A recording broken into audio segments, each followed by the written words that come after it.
Okay, everybody, here we go. It's me, Gregory Mannarino. Thursday, February 1st, 2024. Sit back and relax, people, because here we go. You and I have been discussing for quite a long time now the plans that the United States has had now for quite a while to draw Iran directly into a new war, get the United States people to back another war using every manner of deception possible. So we've been watching a very interesting set of dynamics play out. Are you watching the 10-year yield this morning? It is coming down still. The market realizes, and so do you and I, it's being priced in that there's going to be, a prolonged war between the United States and Middle East nations, Iran specifically. This is being done deliberately to send a message to the BRICS nations: do not threaten the petrodollar. I've covered this at length, and it's playing out exactly as we said it would. I want you to listen to this piece of news here. This is from NBC, and again, this is I don't think out of the realm of what you and I would have expected, but let's go over this real quick. So, U.S. retaliatory attacks against Iran-backed militias will be a campaign. Campaigns are done during war. So we are at war. Okay, just so you know real quick. So U.S. retaliatory attacks against Iran-backed militias will be a campaign, not just a one-off. A campaign that could last for weeks, said U.S. officials. The targets are expected to include Iranian targets outside Iran, which is nonsense. There will be attacks inside Iran. And how do we know that? The operation will involve both strikes and cyber operations. Cyber operations will be carried out inside Iran. Tehran has warned it would respond decisively to any attack on its territory or interests. This is the best part. After President Joe Biden said I'm laughing, he had decided how to retaliate for the drone strike attack in Jordan that killed 3 American service members. As you know, he didn't decide a damn thing. You and I have discussed at length from weeks and weeks ago how this was being planned at the Pentagon. They are picking a right time to do this, more than likely off-market hours, probably beginning this weekend. We'll see how this plays out. So what we have here, again, is a declaration of war without a declaration. We don't declare war anymore. This is a campaign, and again, campaigns are carried out during war. Okay, so there's your clue real quick. And this is not going to stop. This is apparently going on for weeks. It's going to go on, and it's going to expand. You have to understand, at its core, again, people, what is happening. We are in a full-blown liquidity crisis. The system is drying up. Even though we are awash in debt, I'm going to repeat myself, even though we have more debt today than we've ever seen before in the history of the world, there's not enough of it. The debt-based system is a vicious machine that must be fed with more and more debt just to function at its current level. Actually, in order to function at its current level, debt must be added exponentially. It cannot stay static. So this mechanism of war, as you well know, is a way to pull more cash into the system, and they will kill as many people as they have to. I've already told you, they will wipe out half the world's population to maintain. The Federal Reserve will do this to maintain the U.S. dollar as the world reserve status. They don't want this threat from the BRICS nation to BRICS alliance here to play out. You and I discussed the threat here from, I don't know, when we first heard about this a long while ago. We already knew the wheels were in motion here.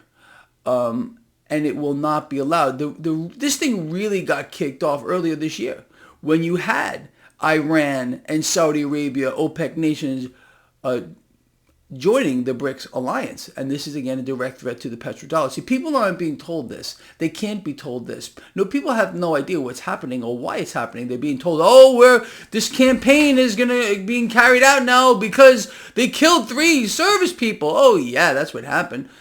Anyway, it's so much deeper than that, so much uglier than that, so much more disgusting than that. And again, what Gerald Celente says, when all else fails, they take you to war. That does play true to a large degree, but war is the goal here. It's not just when everything fails. It's always the same repetitive pattern over and over again. War does more to empower the military-industrial complex than any other endeavor on earth. It creates the need for borrowed dollars more than any other endeavor on earth. And right now, with the current situation here and how this is unfolding, and you and I have covered this for over 10 years now, this neo-feudal system, this is their end game. And this is what they've been working towards to make it happen, a completely new system. How many of you recall this guy explaining we're going to have a whole new set of rules and a whole new paradigm? I mean, go back as far as you want to go. I've been telling you this for years and years and years. That's what's happening here, clearly. And this is going to go on and on. As we covered at the end of last year, war in 24, this is going to expand. This is World War III. And it's just, unfortunately, something that's being forced onto the people of the world. And there's going to be a lot of pain, a lot of suffering, unfortunately. But that does not mean that this stock market isn't going higher. As a matter of fact, you could expect the stock market to go much higher on the back of this. This is a mechanism to enrich the 1% and 2%. President Trump himself said specifically, a higher stock market only helps the rich, although he loves the higher stock market. He loves to help his friends and himself, of course. You know how this works.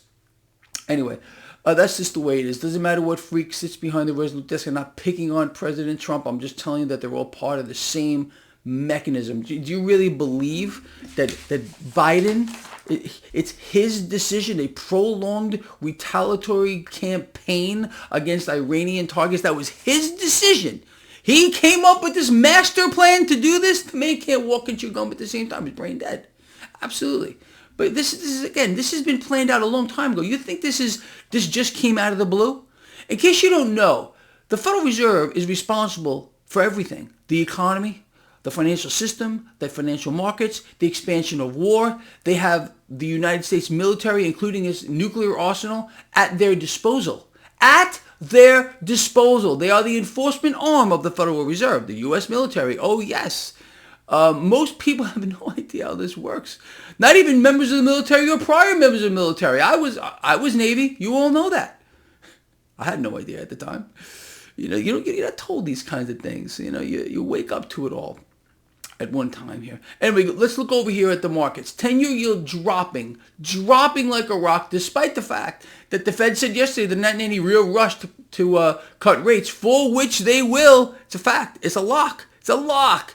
And that mechanism is going to suppress rates, open a doorway for more cash to make its way into the stock market. It's also going to vastly expand global debt. So you tell me, what do you want to do? You want to bet against the debt, become your own central bank, hold hard assets. Silver, my most favorite asset of all time, physical silver. People ask me all the time, hey Greg, what about the derivative? Forget, I don't touch that stuff. You want to play with the derivative? Go ahead. All right. I want to hold the physical asset in my hand. Okay. Gold, my second favorite asset of all time. Platinum and palladium, both an equal third. Commodity exposure. This is what you need moving forward. You know that. I put out multiple newsletters, free newsletters to all of you, link in the description below, with exchange traded funds that will give you exposure to commodities. Stay long the stock market, buy the dips moving forward, as long as, remember that thing I held up for you yesterday? As long as they keep rates suppressed. In this rate suppression cycle, we haven't seen anything yet. Anything. It's going to be epic moving forward. I count on it. People, look, today is the first of the month. On the first of every month, I ask you to support my work. Hey, Greg, you're doing a great job. $5. That's all I ask for. $5. And I really do hope you choose to support my work. I got your back, and I know you got mine. So to support my work, there are several links in the description of this video. You can click on those, one of those, even like cryptocurrencies. All right, I'll take that too. So anyway, please do support my work. I got your back, and I know you have mine as well. I will see all of you later. and we'll talk more about this. All right, 4:05 p.m. Eastern for my live stream, and that's all.